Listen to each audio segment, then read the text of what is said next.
আরেকটা কথা, এতক্ষণে নিশ্চয়ই সবটা জানা হয়ে গেছে আপনার। আমি তৈরি, শাস্তি পেতে প্রস্তুত আমি। আমার আর বেঁচে থাকার কোনো ইচ্ছে নেই। বাকি জীবনটা না হয় জেলেই কাটিয়ে দিব, তবে আমি শান্তি পাবো এটা ভেবে যে আমি আমার অপরাধীকে শাস্তি দিতে পেরেছি। সোহান বাকরুদ্ধ, বলার ভাষা ফুরিয়ে এসেছে। কোনো রকমে শ্বাস নিয়ে বলল, আমি আসছি তোমার কাছে। খবরদার, আপনি কখনো আমার সাথে দেখা করতে আসবেন না, ভুলেও। কলটা কেটে দেয় অনামিকা। ফোনটাকে ছুঁড়ে ফেলে অঝরে কেঁদে ওঠে। নিজেকেই নিজে প্রশ্ন করে, ভালোবাসা কি বরাবরই কষ্ট দেয়? একবারও কি আপন করে নিতে পারে না? আমি কি কষ্ট পেতেই বারবার ভালোবাসাকে আহ্বান করি? এই কেমন জীবন আমার! দুকুল ছাপিয়ে তরঙ্গ, দিশেহারা মনতির। সন্ধ্যা 7টা ছুঁই ছুঁই। মাহিয়ানের গাড়িটা একটা জঙ্গলের কাছে এসে থামে। খুব ঘন জঙ্গল। এখানে আদৌ কোনো মনুষ্য বসতি আছে কি না তা তার জানা নেই। চিরকুটের ঠিকানা অনুযায়ী এখানেই ছুটে এলো। অবশ্য অনলাইনে এই জঙ্গলের বিষয়ে অনেকটাই জেনেছে। এর প্রতিকূলতা অনেক বেশি। ধরা হয় একটা বাঘ প্রতিনিয়ত এখানে রাজত্ব করছে, খোঁজ মেলেনি তার। এমন একটা জায়গার ঠিকানাও রুনিকার ঘরে পাবে বলে আশা করেনি মাহিয়ান। মনের খচখচানি থেকেই আসলো। গাড়ি থেকে নেমে পা বাড়ালো। ভয় হচ্ছে ভীষণ। অদ্ভুতভাবে পুরো শরীর ঘামছে। পূর্ণিমা রাত হওয়া সত্ত্বেও কোনো আলো নেই যেন। মাহিয়ান মোবাইলের ফ্ল্যাশ অন করে। গুটি গুটি পায়ে এগিয়ে যায় জঙ্গলের খুব ভেতরে। জঙ্গলের অনেকটা গভীরে যেতেই অদ্ভুত এক শব্দ ভেসে ওঠে। মাহিয়ান 2 কদম পিছিয়ে যায়। অস্ফুট স্বরে উচ্চারণ করে, ও মাই গড, টাইগার! এতদিন কথাটাকে সে গুজব মনে করেছিল। আজ নিজের কানে শুনল বাঘের বিকট আওয়াজ। এমন শব্দ শুনে মুহূর্তেই তার শরীর নেতিয়ে পড়ল। দিক বিদিক জ্ঞান শূন্য হয়ে পড়ল। মনে মনে ভয় আঁকড়ে ধরেছে। যদি বাঘ এসে তাকে খেয়ে নেয়, এই মুহূর্তে যদি সামনে আসে তাহলে সে কি করবে? বাঘের সাথে ফাইট করবে নাকি সোজা তার ডিনার হয়ে যাবে? না, আর সামনে গিয়ে কাজ নেই। নিজের প্রাণ নিয়ে এই জায়গা ত্যাগ করতে হবে দ্রুত। মাহিয়ান পেছনে ফিরেই আরো বিস্মিত হয়ে যায়। সে ঠিক কোন জায়গা থেকে এসেছিল মনে নেই। মনে মনে বলল, এসব বাঘটা কিচ্ছু নেই। অযথা ভয় পাবি না মাহিয়ান। তুই অনেক সাহসী। যদিও বাঘ আসে, তুই একাই তাকে কুপোকাত করে ফেলবি। মনে রাখবি, তুই একজন সিআইডি অফিসার। সাথে সাথেই কোনো এক কানকুড়ো ডাক শুরু হয় হঠাৎ। মাহিয়ান ভয়ে চিৎকার করে ওঠে। কোন দিকে যাবে বুঝতে পারে না। তবুও নিজেকে সামলে নিয়ে সামনে পা বাড়ায়। যা হবার হবে, নিজেকে বুঝিয়ে নেয়। বাবার কালের প্রাণ নিশ্চয়ই জঙ্গলে বাঘের হাতে যাবে না। হঠাৎ করেই মোবাইলের ব্যাটারি শেষ হয়ে যায়। মাহিয়ান আরও বিভ্রান্তিতে পড়ে যায়। Damn it! এখনই এর মেয়াদ শেষ হতে হলো। জায়গা বুঝে কাজ করতে পারে না। এখন তো আলোও নেই। ঠিক কোন দিকে যাচ্ছে মাহিয়ানের খেয়াল নেই। হেঁটেই চলেছে। তার মনে হলো এক জায়গায় বারবার ঘুরপাক খাচ্ছে। ঘন জঙ্গলে নিজেকে খুব একা মনে করে। আচমকা তার মনে হলো কেউ পেছনেই দাঁড়িয়ে আছে। ঢোক গিলে নেয় বার কয়েক। থেমে যায় পা। পেছনে তাকানোর সাহস পাচ্ছে না। বাঘের গর্জন শুনতে পাই খুব নিখুঁতভাবে। কলিজাটা মনে হচ্ছে এবার না বেরিয়ে ছাড়বে। হৃদস্পন্দন এতটাই বেড়ে গিয়েছে, মনে হচ্ছে এই বুঝি খুলে হাতে চলে আসবে। মাহিয়ান ভয়ে বোকার মতো মাটিতে বসে পড়ে। চোখ মুখ খিচে আপনজনদের মনে করতে থাকে। আফসোস হচ্ছে সোহনকে কল করতে ভুলে গিয়েছে। মনে পড়ছে বাবা তাকে খুব বড় একটা দায়িত্ব দিয়েছিল। মূর্তির মায়ের চেহারাটা ভেসে উঠল চোখে। সবাইকে স্মরণ করছে এই মুহূর্তে। যেন প্রাণের সমাপ্তি হবে এখানেই। রাতের গভীরতা আরও কিছুটা বাড়তেই অনামিকা ঘরের জানালা খুলে চন্দ্রবিলাস করতে থাকে। চোখে হাজারো ক্লান্তি নিয়ে সে চাঁদের দিকে দৃষ্টি নিক্ষেপ করে। অপরূপ সুন্দর এই চাঁদ। কে বলেছে চাঁদেরও কলঙ্ক আছে? এটা ভুল কথা। যদি কলঙ্ক থাকতোই, তাহলে কেন সে সবার কাছে এতটা প্রিয়? কেন কেউ তার কপালে কলঙ্ক এঁকে দেয় না? সবার কাছে সে কতটা ভালোবাসা পায়। সবার কাছেই সে বড্ড নন্দিত। কথাগুলো মানুষপটে আবৃত হতেই অনামিকার ভেতর থেকে দীর্ঘশ্বাস বেরিয়ে আসে। দু চোখ বেয়ে নোনা পানি গড়িয়ে পড়ে। 2 হাতের পিঠ দিয়ে চোখের পানি মুছে সামনে তাকাতেই ভূত দেখার মতো চমকে ওঠে। 2 কদম পেছনে সরে আসে। সোহানকে সে এই মুহূর্তে আশা করেনি। কি করে সে এত উপরে উঠল? আপনি আপনি এখানে আসলেন কি করে? পুলিশ অফিসার আমি। আমার জন্য সাধারণ একটা বিষয় এটা। অনামিকা আরও কিছুটা দূরে সরে যায়। নিজেকে সামলে নেয়। চোখের পানি যেন কোনো মতেই সোহান দেখতে না পায় তারই বন্দোবস্ত করছে। আপনি কেন এসছেন? আমি হাজারবার বলেছি আমার কাছে না আসতে। কাছে আসতে আর কই দিলে? আমি তো তোমার থেকে 5 মিটার দূরত্বে অবস্থান করছি, তাও আবার জানালার ওপাশে। চলে যান, না হয় বাবাকে ডাকবো। ডেকে কি হবে? তোমার বাবা জানে আমরা বিবাহিত, কেন শুধু শুধু জামাইয়ের বিরুদ্ধে যাবে? অতিরিক্ত কথা বলেন আপনি। এত কিছুর পরেও আপনার কথা আসে? আমার সামনে মুখ দেখাতে পারছেন? ছি! আমি ভেবেছিলাম আপনার হয়তো আত্মসম্মান বলে কিছু আছে, এখন দেখছি তার ছিটে ফোঁটাও নেই। কেমন নির্লজ্জের মতো আবার আমার সামনে এসে দাঁড়ালেন। কথাগুলো সোহানের হৃদয়ে দাগ ফেলে দিল। কেমন নিষ্ঠুর কথাগুলো, হজম হলো না তার। তবুও নিজের ভুলেই সে এসব শুনছে, তাই সামলে নিল নিজেকে। কথার বিপরীতে মৃদু হেসে বলল, জানালায় গ্রিল না থাকলে ভালো হতো। সিনেমায় দেখেছি নায়ক জানালা দিয়ে নায়িকার ঘরে প্রবেশ করে, অথচ আমার কপাল দেখো, নায়ক তো হতে পারলাম না, না পারলাম তোমার ঘরে প্রবেশ করতে। একটু কি মায়া হচ্ছে না তোমার? আপনাকে ঝুলে থাকতেই বেশি মানায়। এখন আমি জানালাটা বন্ধ করে দিব। না, এমনটা করো না। মানছি আমি অন্যায় করেছি, কিন্তু তুমি তো আমার কথাটা শুনতে চাইবে নাকি? আদালতের আসামিকেও কিন্তু কিছু বলার সুযোগ দেওয়া হয়। অনামিকা এগিয়ে আসে সোহানের দিকে। এটা আপনার থানা নয়, বা আপনি কোনো অপরাধী নন। সরি, আপনি অপরাধীই বটে, তবে এখানে আইন চলে না। এটা কারোর ব্যক্তিগত জীবনের অংশ। এখানে আপনার আইনকে টেনে আনবেন না। আমার যা বোঝার আমি বুঝে গেছি, আর কিছু এক্সপ্লেইন করতে হবে না। চলে যান এখান থেকে। একজন পুলিশ অফিসারের কাজ নয় রাতের বেলা কোনো মেয়ের জানালার ধারে ঝুলে থাকা। খারাপ দেখা যায়। সোহানের মনটা হু হু করে ওঠে। কেন সে আগেই সবটা বলে দিল না অনামিকাকে? সে তো এখন আর কিছুই শুনতে চাইছে না। কি করে সবটা বুঝিয়ে বলবে তাকে? ভীষণ হাঁসফাঁস লাগছে তার। চোখটাও কেমন লাল হয়ে আসলো। এতটা অবহেলা হয়তো সহ্য করার ক্ষমতা তার ছিল না। নিজেকে আরও একবার সমর্পণ করার চেষ্টা করে অনামিকার কাছে। এই মুহূর্তে আমি একজন প্রেমিক, জানো তো? প্রেমিকের কাছে সব বাধা তুচ্ছ। কর্মজগৎ দূরে ঠেলে দিয়েই এখানে ছুটে এসেছি। কেন এসেছি জানো? একবার তোমাকে দেখার জন্য, একবার পুরোটা তোমাকে বোঝানোর জন্য। হ্যাঁ, আমি অভিনয় করেছি, কিন্তু সেই অভিনয়ের বিপরীতেই তোমাকে কখন যে নিজের সাথে জুড়ে নিলাম বুঝতেই পারিনি। বিশ্বাস করো, আমি অভিনয় করিনি, তোমাকে পেতেই করেছি সবটা। অভিনয় করতে করতেই কখন যে তোমাকে ভালো। থাক, আর বলতে হবে না। আপনার পক্ষে সব সম্ভব। এখন আমাকে ইমোশনাল ব্ল্যাকমেল করার চেষ্টা করছেন, ভাববেন না আপনি সাকসেসফুল। আমি আপনার কথাগুলো একটাও মন দিয়ে শুনিনি। যার প্রতি বিরক্ত ধরে যায় তার কথাগুলো বিরক্ত লাগে। আপনি আবার নতুন কোনো ফোন দিয়ে আসছেন। আমি আর আপনার শিকলে পা দিব না। যা ভুল করার করেই ফেলেছি, আর বাকি নেই। অনামিকা জানালা বন্ধ করার জন্য এগিয়ে যায়। সোহান ব্যথিত হয় প্রচণ্ড।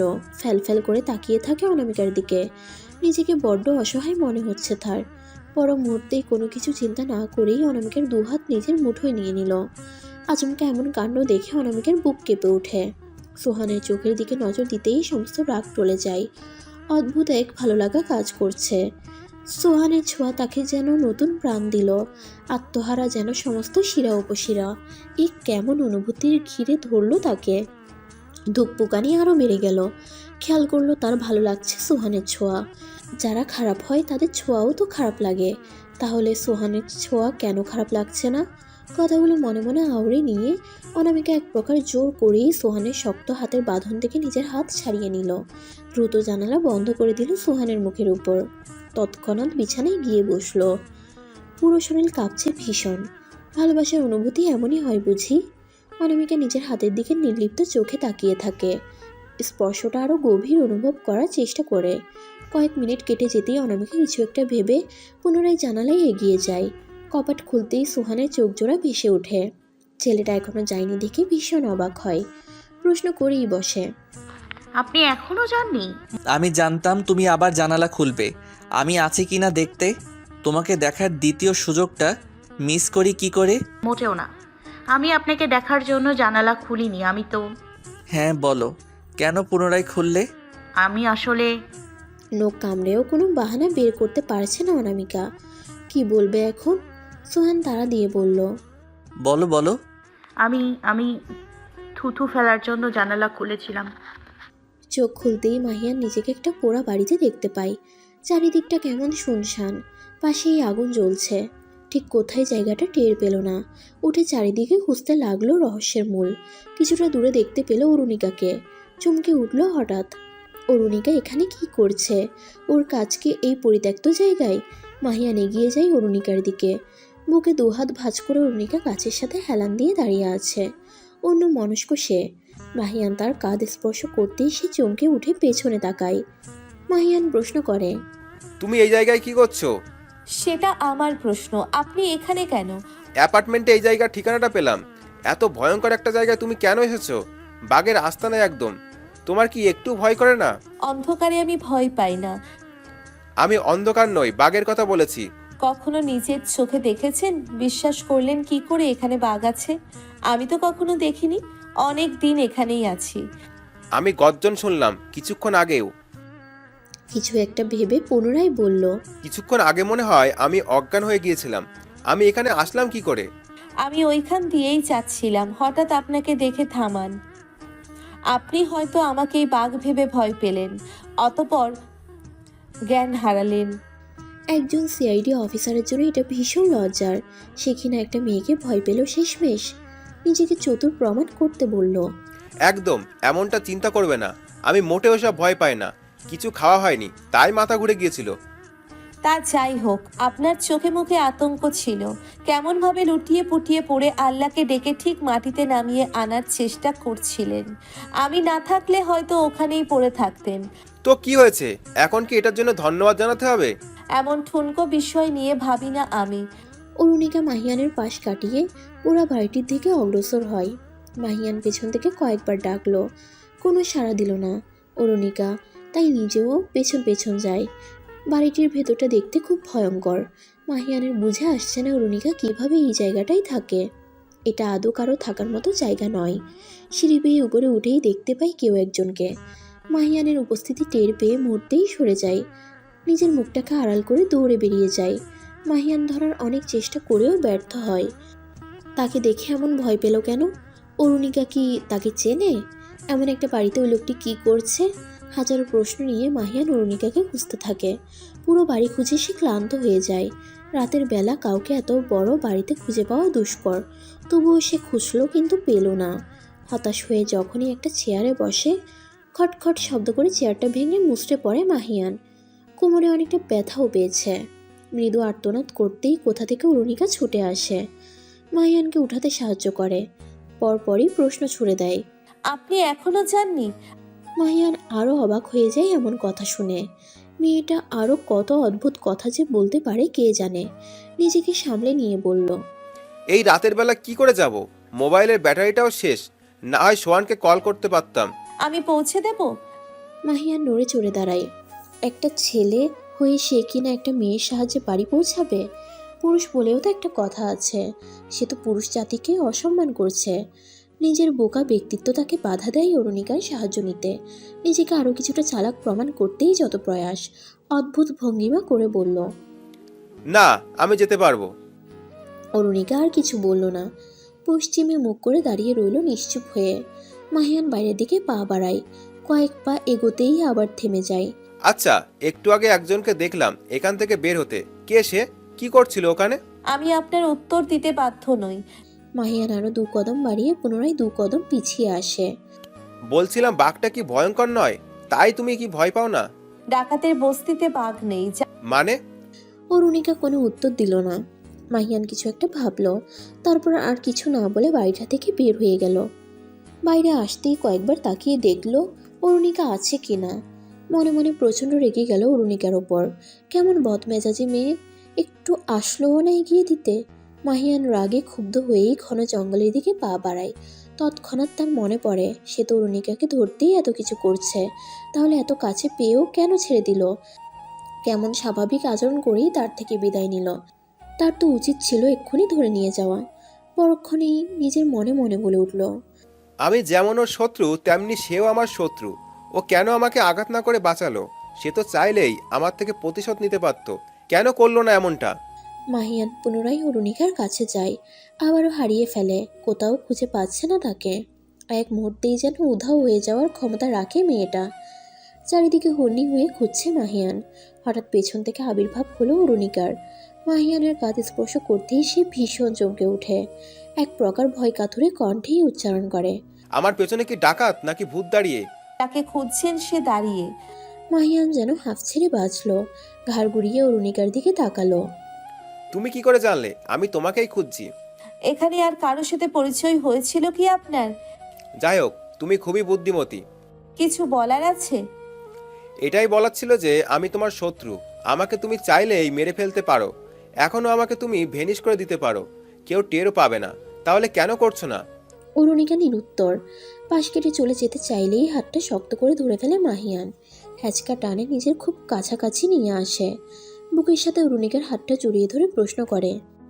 উত্তর দিতেই যখন পারো না, তখন এত কঠোরতা দেখানোর কি আছে? মাহিয়ান তার বাম হাত দিয়ে অরুণিকার অপর হাত চেপে ধরে আরও কিছুটা সামনে টেনে আনে। মুখোমুখি দাঁড়ায় দুজনেই। টের পাচ্ছে অরুণিকা, তার হৃদস্পন্দন বেড়ে গিয়েছে, অস্বাভাবিকভাবে স্পন্দিত হচ্ছে। নিজেকে সামলানোর চেষ্টা করেও ব্যর্থ হয় সে। নিজেকে ছাড়ানোর চেষ্টা চালিয়ে যায়, অথচ শক্তি সব নেতিয়ে পড়েছে, যেন নিজেকে সমর্পণ করে দিতে চাইছে পুরোপুরিভাবে। অরুণিকা বিরক্তিতে উচ্চারণ করে। ছাড়ুন। উফ, ছেড়ে দেওয়ার জন্য ধরিনি। আমি বিরক্ত হচ্ছি সত্যি, কিন্তু আঘাত করব। আমি খুব নিষ্ঠুর, ময়া দয়া নেই তা নিশ্চয়ই জানেন। আমাকে বাধ্য করবেন না আপনাকে আঘাত করতে। উফ, ছেড়ে দেওয়ার জন্য তো ধরিনি। করতেই পারো, কে বাধা দিয়েছে? দেখি কেমন আঘাত করতে পারো তুমি। তুমি যে আমাকে আঘাত করতে পারবে না তা তোমার মুখ দেখেই বোঝা যাচ্ছে। সবার থেকে আড়াল করতে পারলেও আমার থেকে পারবে না। অদ্ভুত এই কস্টিউমের আড়ালে আমি তোমাকে চিনতে পারি। এই যে তোমার চোখে হাসি, কেমন লজ্জামাখা মুখশ্রী, আরক্ত লাল হয়ে যাওয়া গাল, এইসব বলে দেয় তুমি কি অনুভব করছো। অরুণিকা নিজের চোখ নামিয়ে নেয়। চোখে চোখ রেখে কথা বলার মতো সৎসাহস তার মধ্যে সঞ্চিত নেই। মাহিয়ানের ধূপ পোকানি তাকে ক্রমশ আঘাত করছে, শরীর কাঁপুনি দিয়ে উঠছে। কস্টিউম না থাকলে হয়তো সেটা মাহিয়ানও টের পেয়ে যেত। ভেজা ভেজা কণ্ঠে বলল। আপনি ভুল করছেন। কোনটা ভুল? এই যে ধরে রেখেছি সেটা, নাকি এত রাতে তোমার টানে ছুটে এসেছি সেটা? দুটোই। তাহলে দুটোকেই গ্রহণ করে নাও, রেখে দাও তোমার কাছে। মাহিয়ান অরুণিকার হাত জোড়া মুষ্টিবদ্ধ করে নেয়, অপলক দেখতে থাকে তাকে। রুক্ষ ঠোঁট জোড়া নড়ছে হঠাৎ হঠাৎ, আরক্ত কণ্ঠস্বর জমে এসেছে। কোনো প্রসাধনী নেই তার চেহারায়, তবুও কত স্নিগ্ধ লাগছে। মাহিয়ানের হৃদয় আত্মা কেঁপে ওঠে, চোখ দয় কোমল হয়ে আসে। ম্রিয়মান কণ্ঠে উচ্চারণ করে। তুমি কেন খুনি হলে? কেন রাজকুমারী হয়েও তো ধরা দিতে পারতে? কেন এমন রাস্তা বেছে নিলে? বড্ড একা লাগছে নিজেকে। দায়িত্বের টানাপোড়েনে পারছি না আগলে নিতে, অনুভূতিতে দগ্ধ হয়ে পারছি না ভুলে যেতে। এ কেমন পরীক্ষার মুখোমুখি আমি? মাহিয়ান কিছুটা হালকা হতেই অরুণিকা দূরে সরে যায়। ক্রোড় লাগা চোখে তাকিয়ে থাকে মাহিয়ানের দিকে। ইচ্ছে করছিল পাশে গিয়ে তাকে সান্ত্বনা দিতে, কিন্তু পারছে না। তাকে যে কঠিন থাকতেই হবে। অরুণিকা নিজের হাতের দিকে তাকায়, প্রতিটি লোমকূপে শিহরণ বয়ে যাচ্ছে। তারাও প্রেমের আগমনী বার্তা দিচ্ছে, কিন্তু অরুণিকা এসব কিছুই গ্রাহ্য করে না। সে কঠোর থেকে কঠোর হওয়ার সিদ্ধান্ত নেয়। সে কিছুতেই একজন পুরুষের প্রতি দুর্বল হবে না। তার রাস্তা ভিন্ন, তাকে তার গন্তব্যেই ছুটতে হবে।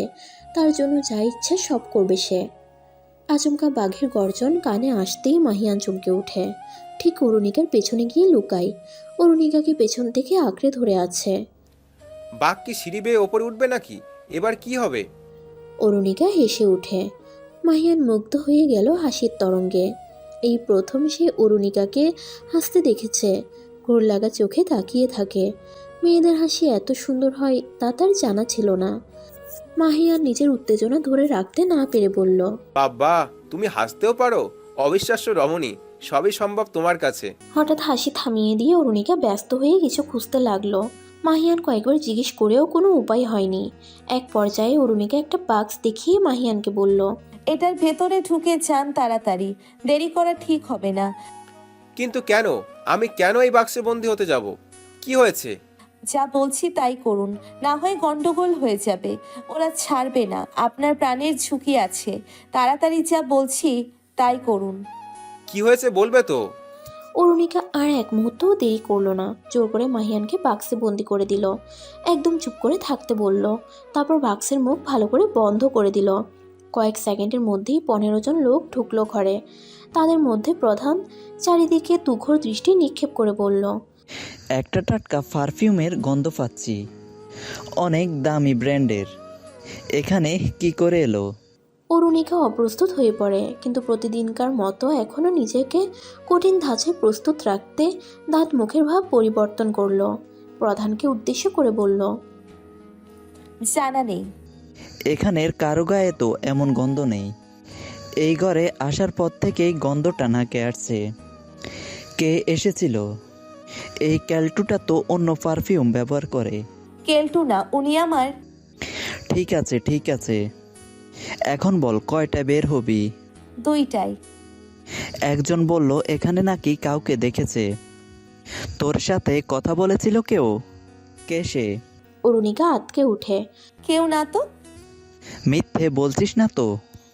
আমি কিন্তু খবর রাখছি, সকালে চার্জ করব আবার। তবে কেউ তো এসেছিলই বটে। আমার লোক মিথ্যা খবর দেওয়ার মতো না। নিশ্চয়ই তারা কাউকে দেখেছে। আমি দেখিনি। ঠিক আছে, বেশি চালাকি করিস না, তাহলে ফল ভালো হবে না। কয়েকদিন ধরেই তোকে সুবিধা লাগছে না। যদি কিছু টের পাই তাহলে ঠিক কি করব তা অবশ্য তোর জানা আছে। আমি জানি। চলে যাই সব ভাই। অরুণিকা যেন হাফ ছেড়ে বাঁচল। বাক্স থেকে বের করলো মাহিয়ানকে। গরমে সিদ্ধ প্রায় মাহিয়ান বলল, বাঘটা চলে গেল দেখছি। আমাকেই দেখছি এবার বাঘকে শিক্ষা দিতে হবে। আপনার দ্বারা হবে না। সেটা তো সময়ই বলে দেবে। কালকেই স্পেশাল বাঘের শেষ দিন হবে, দেখে নিও। আপনি আকাশ পাতাল ভাবতে পছন্দ করেন, যাই হোক এক্ষুনি যেতে হবে আপনাকে, না হয় খুব বড় বিপদ ঘটে যাবে। আমার জন্য খুব চিন্তা দেখছি তোমার। ভয় নেই, আমার কিচ্ছু হবে না। আমি এগিয়ে যাচ্ছি, চলুন। তারা বাইরে পা বাড়াতেই টের পায় কেউ আছে কাছাকাছি। অরুণিকা মাহিয়ানকে বলল, আপনি আমার পেছন পেছন থাকুন, নিশ্চয়ই পাহারা বসিয়েছে। আপনাকে দেখলে খুব বাজে হবে। মাহিয়ান অরুণিকার পেছন পেছন চলে। জঙ্গলে ঠিক মাঝামাঝি আসতেই সামনে দাঁড়ায় একজন। আপনি এখানে কি করছেন? অরুণিকা মাহিয়ানকে উদ্দেশ্য করে বলল। নিচে বসে যান। মাহিয়ান বসে যেতেই অরুণিকা বলল, আমার মিশন রাতেই, তা হয়তো জানা নেই আপনার। লোকটা আর কিছু বলল না, চলে গেল সেখান থেকে। অরুণিকা মাহিয়ানের হাত ধরে বলল, চলুন। খুব অবাক লাগলো মাহিয়ানের কাছে। এভাবে হাত ধরবে সে ভাবতে পারেনি। যাই হোক, সে অরুণিকার সাথে হাঁটছে। জঙ্গলের ঠিক শেষ মাথায় পৌঁছানোর পরেই 4-5 জন এসে হাজির হয়। অরুণিকা মাহিয়ানকে আড়াল করে নেয়। তারা কয়েক মিনিট অরুণিকাকে পর্যবেক্ষণ করে চলে যায়। অবশেষে তারা পৌঁছে যায়। অরুণিকা বলল, এবার আপনি যেতে পারেন। সত্যি যাব? থেকে যান। এবার বাঘের ডিনার হওয়ার ইচ্ছে হলে আমার কাছে করার নেই।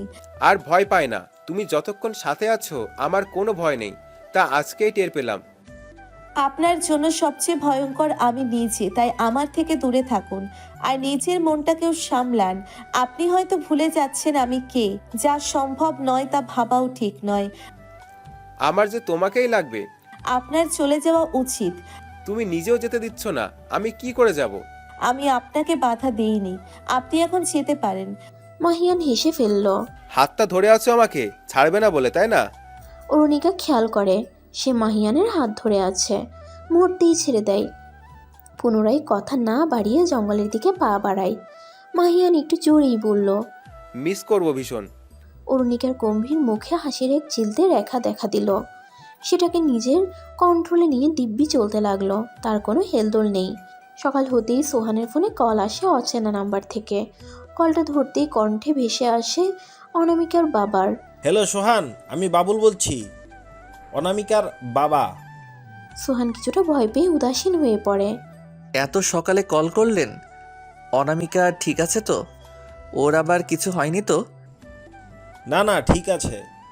তুমি একবার আসো দেখি, কিছু কথা ছিল। সোহান আর এক মুহূর্তও দেরি করলো না। গাড়ি নিয়ে বেরিয়ে পড়লো। কিছুক্ষণের মধ্যেই পৌঁছে গেল অনামিকার বাড়ির সামনে। গাড়ির হর্ন শুনেই অনামিকার ভুজোরা কুঁচকে আসে। এতদিনের অভিজ্ঞতায় বুঝে গিয়েছে সোহানের আগমন। তড়িঘড়ি ভঙ্গিতে বাইরে বেরিয়ে আসে। সোহানের পথ আটকে দাঁড়ায়। আপনি ভেতরে যেতে পারবেন না। সোহানও মজা নেওয়ার জন্য বলল, আমার শ্বশুরবাড়ি এটা, তুমি বাধা দেওয়ার কে? সামনে থেকে সরে দাঁড়াও, না হয় শাশুড়িকে ডাকবো তোমাকে কন্ট্রোল করার জন্য। দিন দিন আপনার সাহস খুব বেড়ে যাচ্ছে। আমার বাড়িতে এসে আমাকেই সরে দাঁড়াতে বলছেন? আপনাকে যদি আমি আজ শায়েস্তা না করছি তাহলে আমার নামও অনামিকা নয়। কোনো ব্যাপার না, নামটা না হয় আমি রেখে দেব সুন্দর দেখে, যেমন ধরো পুণ্যময়ী। এর থেকে ভালো নাম আর হতে পারে? অনামিকা সোহানের কলার চেপে ধরে। আপনি কিন্তু খুব বাড়াবাড়ি করছেন, এতটাও আপনাকে শোভা পায় না। আমার পিছু ছাড়ছেন না কেন? কি ক্ষতি করেছি আমি আপনার? সোহান নিজেও অনামিকার হাতের উপর হাত রাখে, দু হাতে অনামিকার হাত ছাড়িয়ে নেয়। তোমার উচিত হয়নি আমার এতটাও কাছাকাছি আসার। তুমি হয়তো জানো না, তুমি আমার কাছাকাছি আসলে আমি বেসামাল হয়ে পড়ি, আরও বেশি কাছে যেতে ইচ্ছে করে, নিজেকে কন্ট্রোল করতে পারি না। আবার এটা নয় তো যে তুমি জেনে শুনে আমার কাছে আসো, আমার বেসামাল অবস্থা টের পেয়ে ভালোবাসা পেতে এগিয়ে আসো। অনামিকা হয়ে যায় এমন কথা শুনে। অপ্রস্তুত হয়ে নিজেকে সরিয়ে নিতে চাইলেই সোহান ওকে আরও কিছু কাছাকাছি নিয়ে আসে। কি আমি ঠিক বললাম তো? তুমি খুব চালাক। আমার উদ্দেশ্য তোমাকে কাছে পাওয়ার, এবং তুমি সেটা সুযোগ করে দাও। ছাড়ুন বলছি। তুমি নিজেই আমাকে ধরেছিলে, আমি কি ইচ্ছে করে ধরলাম নাকি যে ছেড়ে দেব? কেমন মেয়ে তুমি, স্বামীর থেকে নিজেকে গুটিয়ে রাখো। এমন সময় আগমন ঘটে অনামিকার বাবার। সোহান প্রথমে খেয়াল করেনি, দুজনেই লজ্জায় আড়ষ্ট হয়ে ছিটকে দূরে সরে যায়। অনামিকা দাঁত কটমট করে নিজের ঘরে চলে যায়। এমন অবস্থায় সে বাবার সামনে দাঁড়াতে পারল না, সাহসে কুলিয়ে উঠল না। বাবুল নিজের গাম্ভীর্যতা ধরে রেখেই সোহানকে ডাকলো। আমার ঘরে আসো। জি আচ্ছা। ঘরে যেতেই বাবুল ইশারা দিয়ে বলল, বসো এখানে। সোহান বাবুলের পাশাপাশি চেয়ারে বসে বাবুল নাসিমাকে উদ্দেশ্য করে বলল। চা পাঠিয়ে দাও এখানে। সোহান ভাবতে পারছে না কেন তাকে ডাকা হলো। এমন গম্ভীর লোকটা তার সাথে ঠিক কী কথা বলতে চায়। উদ্বিগ্ন কণ্ঠ আরও উত্তেজিত হয়ে উঠল। কিছুক্ষণের মধ্যেই নাসিমা চা নিয়ে এলো। বাবুল বলল, চাটা খেয়ে নাও। জি আচ্ছা। চা খাওয়ার পর্যায়ে মাঝে মাঝেই সোহান বাবুলকে পর্যবেক্ষণ করছে।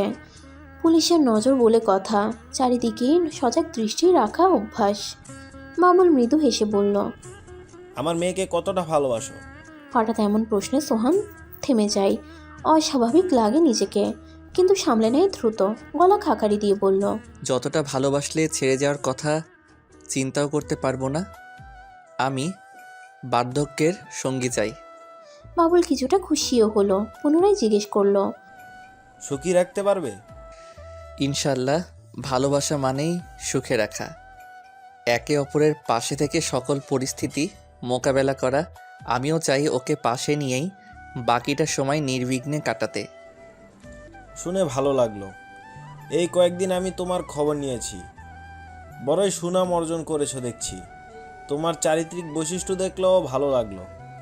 আমি চাই সামনের মাসে কোনো একটা দিনে তোমাদের বিয়ে দিতে। তুমি কি রাজি? সোহানের মুখটা উজ্জ্বল হয়ে ওঠে, পরক্ষণেই মলিন হয়ে যায়। খুশিতেও যেন বাধা পড়ল। বলল, অনামিকা কি রাজি হবে? বাবুল হয়তো এমন প্রশ্ন আশা করেনি। যদি দুজন দুজনকে ভালোবাসেই তাহলে বিয়ে করতে বাধা কিসের? তাদের ক্ষেত্রে এটাও সীমাবদ্ধতা না, রেজিস্ট্রি হয়ে গিয়েছে তাদের। তবুও এমন কথা বলার কারণ কি? বাবুল সন্দিহান চোখে তাকায় সোহানের দিকে। তুমি বলতে চাইছো আমাদের মধ্যে কিছু ভুল বোঝাবুঝি হয়েছে।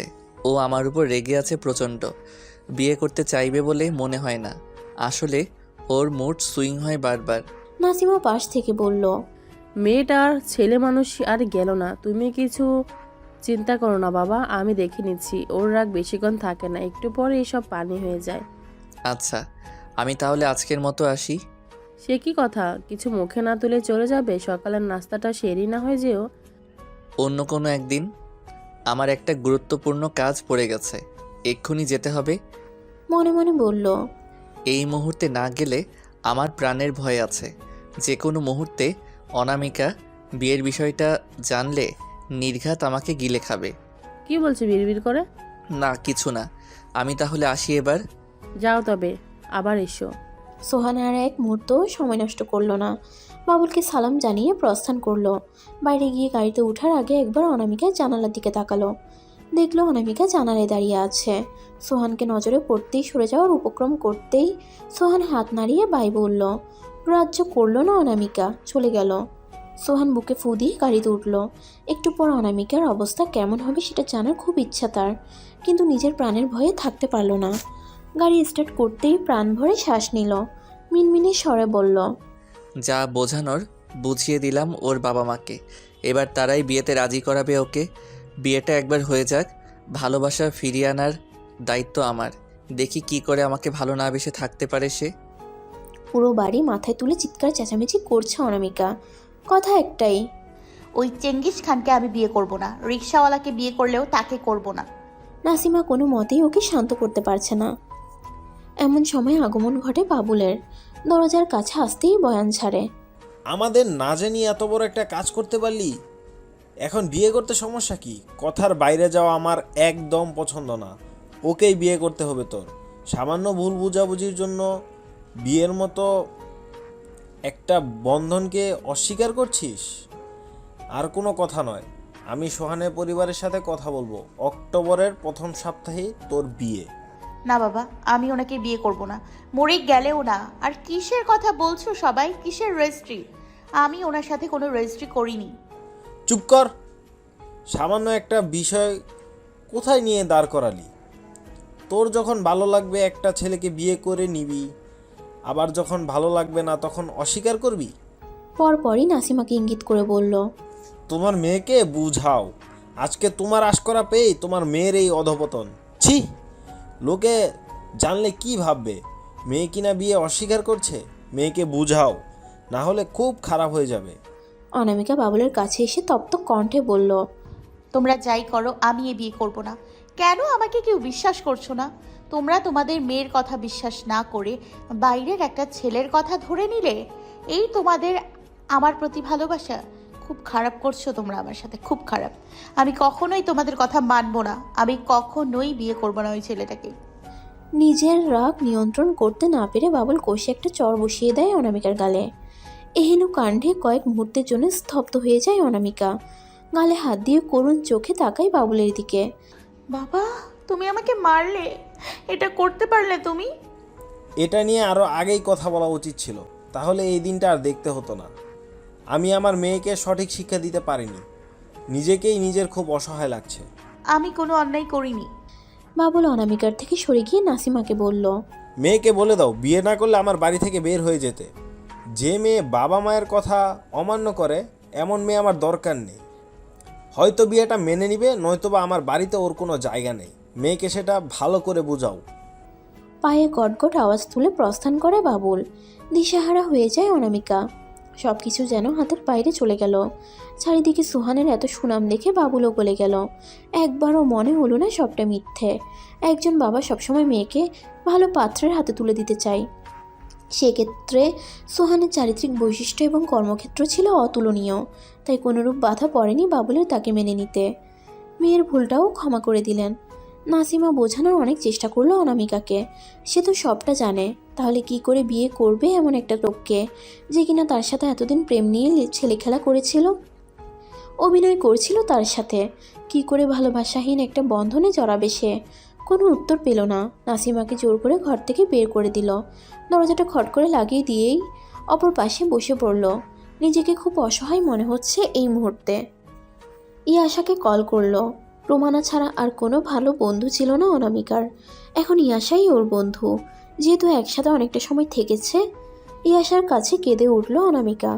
বাচ্চাদের মতো ঠোঁট উল্টে কান্না শুরু করে দিল। করুণ কণ্ঠে বলল, কিভাবে প্রিয় বাবাও আজ ওর গায়ে হাত তুলল। সবার কাছে কেমন খারাপ হয়ে গেল সে।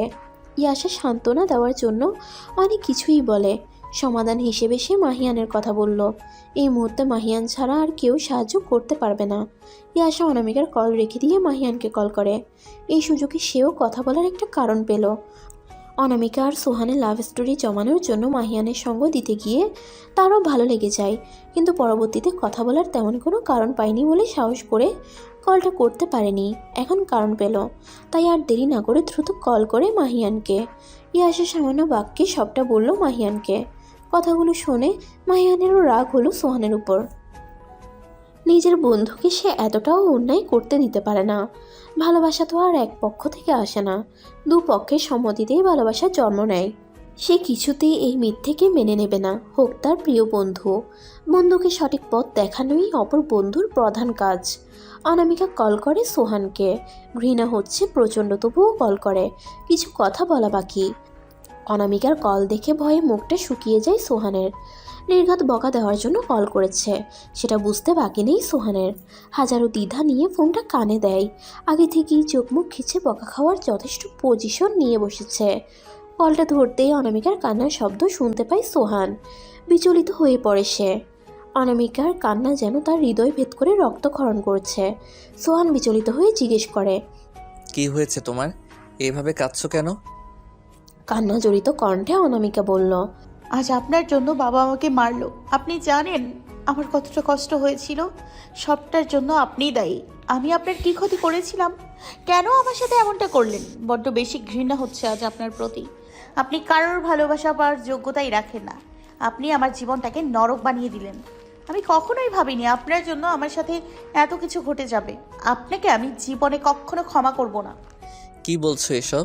আমি তোমাকে ভালোবাসি বলেই এমনটা করলাম। বুঝতে পারিনি এতটা কষ্ট পেয়ে যাবে। আমি তো তোমাকে পাওয়ার জন্য এত সব করলাম। বিয়ে করতে চান আমাকে? হবে বিয়ে। আমি বিয়ে করব আপনাকে। আপনার ইচ্ছা পূরণ হবে।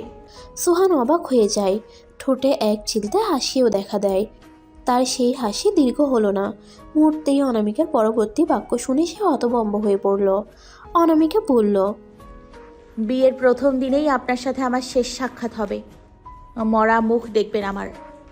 আমার মতো আপনার মতো পুরুষের সাথে সংসার করার চেয়ে মরে যাওয়াই উত্তম বলে আমি মনে করি। সোহানের কান জ্বলে উঠল। দ্রুত গতিতে থানা থেকে বেরিয়ে গেল। সবাই তাকে বাঁকা চোখে পর্যবেক্ষণ করলো। একজন কনস্টেবল এসে বলল, কি হয়েছে স্যার? এই মুহূর্তে কোথায় যাচ্ছেন? বড় একটা কাজ বাকি, আপনি চলে গেলে সমস্যা হয়ে যাবে। সোহান দ্রুত বলে উঠল, এর থেকে বড় সমস্যা চলছে আমার জীবনে, সেটা সমাধান না করলে আমি শেষ হয়ে যাব। সোহান দ্রুত বেরিয়ে যায়। অনামিকাকে বোঝানোর চেষ্টা করে, তুমি এমন কিছুই করবে না। ভালোবাসি তাই বলে তোমার মৃত্যুর কারণ হব না। এমন পাগলামো কথা বলো না। আমি এক্ষুনি তোমার কাছে আসছি। আমি সবটা বুঝিয়ে বলবো তোমাকে। দেখবে আমার প্রতি তোমার আর কোনো অভিযোগ থাকবে না। ভালোবাসা শব্দটাকে আর কত অপমান করবেন? হ্যাঁ, আপনার মুখে ভালোবাসা শব্দটা শুনতেও বিরক্ত লাগে আমার। দয়া করে আপনার ওই নোংরা মুখে উচ্চারণ করবেন না এই পবিত্র শব্দটি। সোহানের কথার পিঠে কিছু বলার আগেই অনামিকা কলটা কেটে দেয়। সোহান আর এক মুহূর্তও দেরি করলো না। অনামিকার কাছে ছুটে গেল। অনেক ধাক্কানোর পর অনামিকা দরজা খুলল। সোহান যেন হাফ ছেড়ে বাঁচল। কাটা খায়ে নুনের ছিটা দিতে আসলেন নাকি? অবশ্য আমাকে কষ্ট পেতে দেখলে আপনার খুব আনন্দ হয়। আমাকে ছটপট করতে দেখলে আপনার মনে শান্তি আসে, তাই না? দেখুন আমি কষ্ট পাচ্ছি, খুব বেশি কষ্ট পাচ্ছি। এতটা কষ্ট কেউ কখনো দেয়নি আমাকে। আপনার থেকে অন্তত আশা করিনি। অনামিকার কথাগুলো সোহানের কান গরম করে দিল। কি বলবে বুঝতে পারছে না। কি করে বোঝাবে সে সবটা। মন মস্তিষ্ক দুটোই ফাঁকা। কিছুতেই অনামিকা বুঝতে চাইছে না। অনিচ্ছা সত্ত্বেও কলটা রিসিভ করে। মাহিয়ান কল করেছে। কোথায় আছিস তুই? ইমিডিয়েটলি আমার সাথে দেখা কর, কথা আছে তোর সাথে। আমি একটু ব্যস্ত আছি, এখন দেখা করতে পারবো না। রাতে আসবো। কোথায় আছিস? অনামিকার বাড়িতে। তোর সাথে পরে কথা বলছি আমি। এখন রাখলাম। সোহান কলটা রেখেই খাটে বসে পড়ে। কপালে গুটি কয়েক ভাঁজ পড়ে। চিন্তামগ্ন হয়ে থুতনিতে হাত ঠেকিয়ে বসে আছে। অনামিকা সেই কখন থেকে বলেই যাচ্ছে। এই মুহূর্তে সোহানের মনে হচ্ছে অনামিকার মুখে সুপার গ্লু লাগিয়ে দিক। একটা মানুষ কিভাবে এত কথা বলতে পারে তা তার জানা নেই। মেয়ে মানুষের কথার বান কখনোই শেষ হতে চায় না। কী করবে ভাবতে ভাবতেই সোহান কিছু একটা যেন পেয়ে গেল। অনামিকার মুখ চেপে ধরল। এমন কাণ্ডে অনামিকা হতভাগ। সোহান তার মুখ চেপে ধরে নিজের সাথে চেপে ধরে। অনেক বলেছ, এবার আমার বলার পালা। এত বেশি কথা বলো যে আমি বলার সময় পাই না। আমার সব কথা তোমাকে এখন শুনতেই হবে। প্রথমত আমি তোমাকে ভালোবাসি। তুমি যতবার অস্বীকার করবে ততবার বলবো আমি তোমাকে ভালোবাসি। কথাটা মিথ্যে নয়। হ্যাঁ, তোমার থেকে সত্যিটা জানার জন্য, উমরের বিষয় জানার জন্য আমি অভিনয় করেছিলাম, কিন্তু সেটা বেশি দিন স্থায়ী হয়নি। অভিনয় করতে পারিনি ভালো মতো। আমি আটকে গেছি তোমার ছেলে মানুষিতে, আটকে গেছি তোমার নিষ্প্রাণ গোলাপি ঠোঁটে, আটকে গেছি আগুনের ন্যায় উত্তোলন করা মায়াবী চোখে। আমি ভাবতে পারিনি কখনো তোমার প্রেমে বাধা পড়ব। আমি নিজেই ভুল। আমার মনে হতো আমার দ্বারা কখনো প্রেম নামক শব্দটি উচ্চারিত হবে না, কখনোই কাউকে মন দিতে পারবো না। অথচ তোমাকে দেখার পর আমার সব ধারণা মিলিয়ে গেল। আমি প্রেমে পড়লাম, লাজ লজ্জা বিসর্জন দিয়ে তোমার মন জয় করতে ছুটলাম। অবশেষে আমি জয়ী হলাম। আমি তোমার মন জয় করতে পারলাম। তখনও ভয় হচ্ছিল পুরনো সত্যিটা জানলে তুমি আমাকে মেনে নেবে কি না। তাই ভেবেছি পরদিনই সবটা বলে দেব।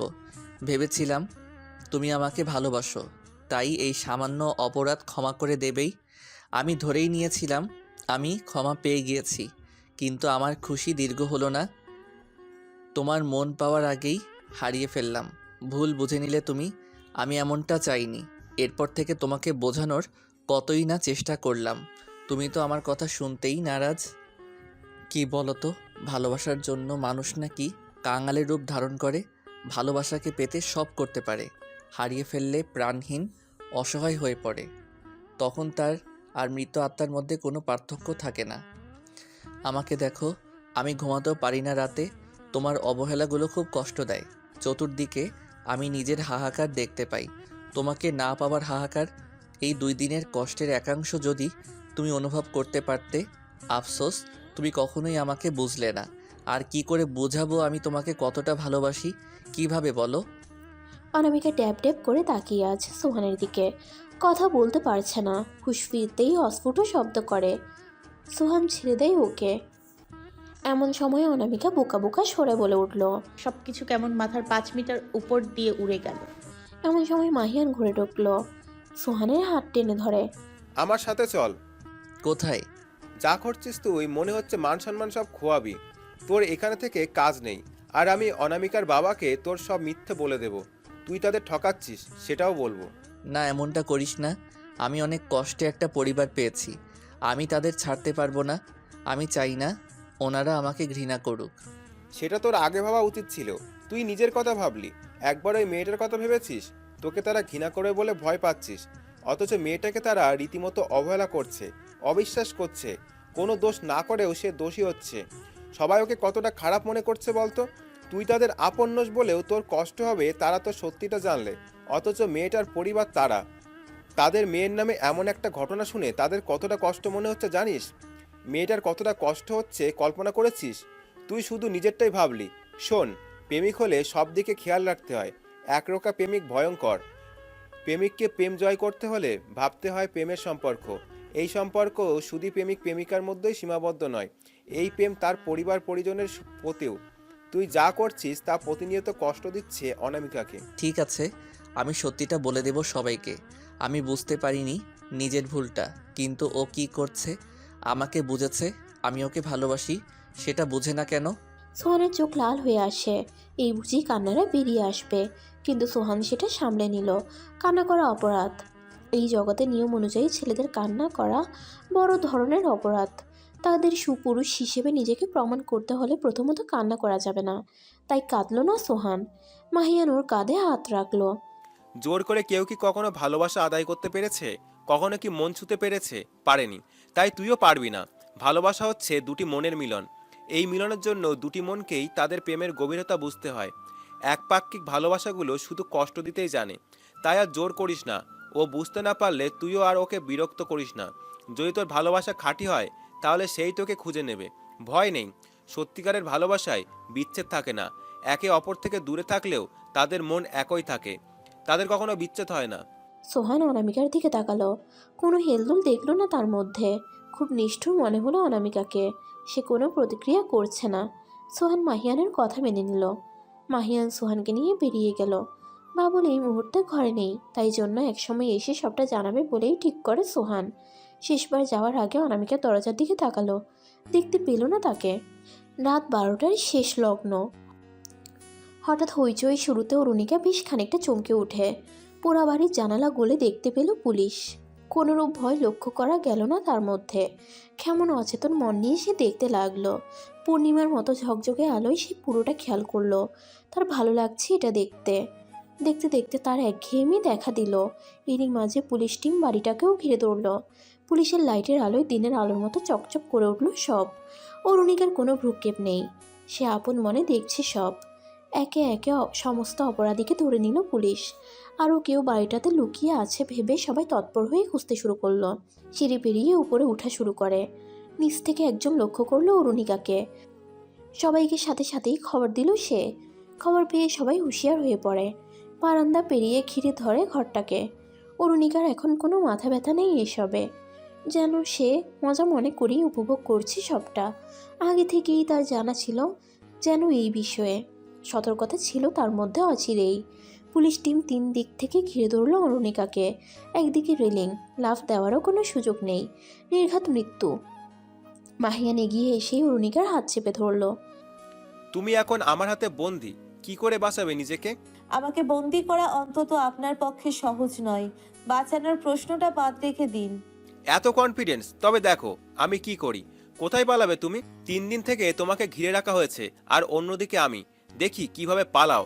আমি আজ দেখে নেব আমাকে কি করে তুমি ফাঁকি দিতে পারো। অরুণিকা হাসল। তার কাছে মাহিয়ানের কঠোর কথাগুলোও জোকস মনে হচ্ছে যেন।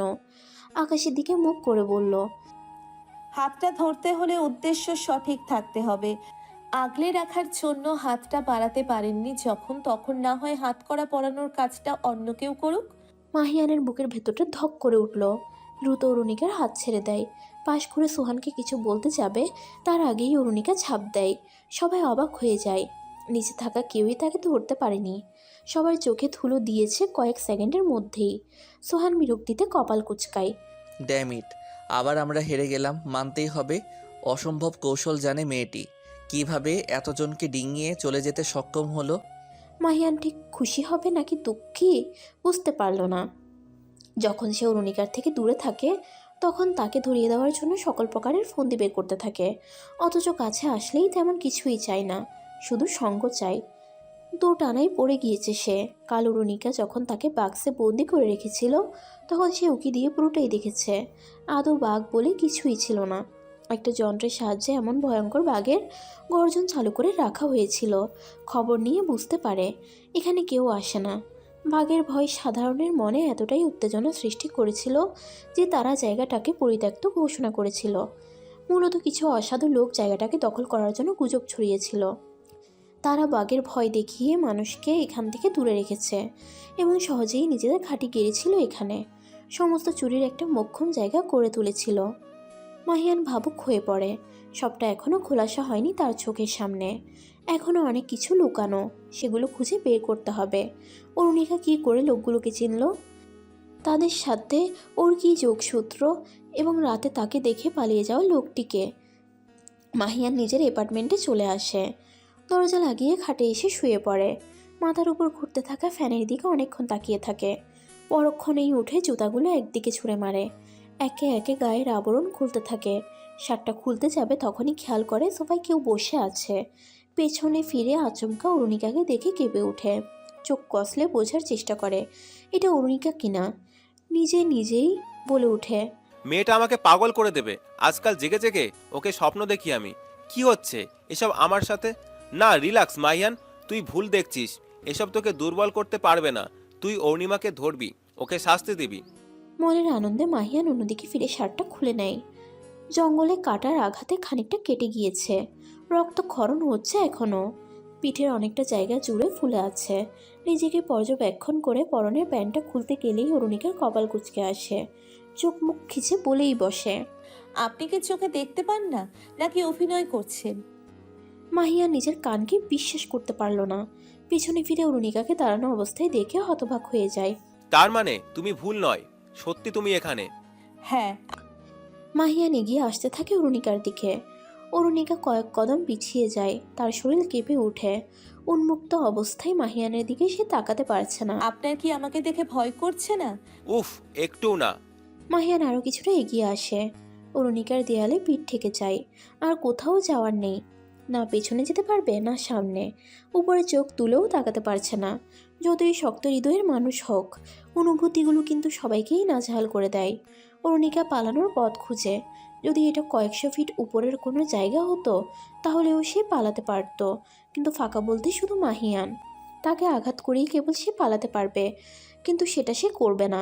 মাহিয়ান একবার উপর থেকে নিচ পর্যন্ত অরুণিকাকে পরখ করে। খোলা চুল কাঁধ পর্যন্ত, রুক্ষ ঠোঁট জোড়া, খুব ফ্যাকাশে, গালের কিছু অংশে আঁচড়ের দাগ, হয়তো দৌড়াতে গিয়ে আঘাত লেগেছে, হাতের কিছু অংশ জুড়েও ক্ষত। মাহিয়ান অরুণিকার দুপাশের দেয়ালে হাত রাখে। এই মুহূর্তে অরুণিকা মাহিয়ানের বুক পর্যন্ত, চোখ বন্ধ করে আছে সে, কিছুতেই তাকাবে না। মাহিয়ান ওর গাঢ় পল্লবের দিকে তাকালো। কি হলো, চোখ খুলছো না যে? আপনি সরে দাঁড়ান, আপনার সাথে আমার কিছু কথা ছিল, তাই এসেছি। দয়া করে আমার কথাগুলো শুনুন, আমাকে আমার কথাগুলো বলার সুযোগ দিন।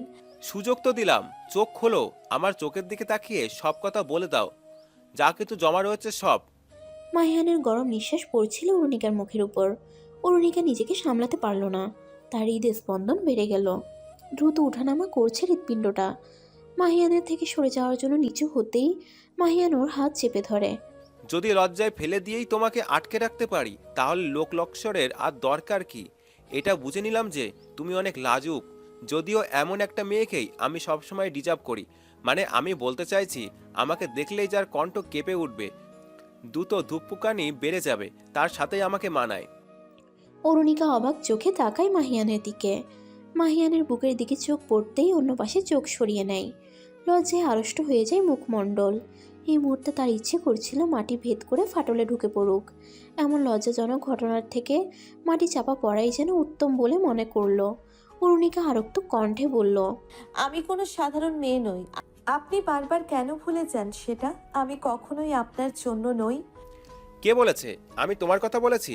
আমি তো আমার ফিউচার ওয়াইফের কথা বললাম, আমি তাকে উদ্দেশ্য করেই কথাগুলো বললাম।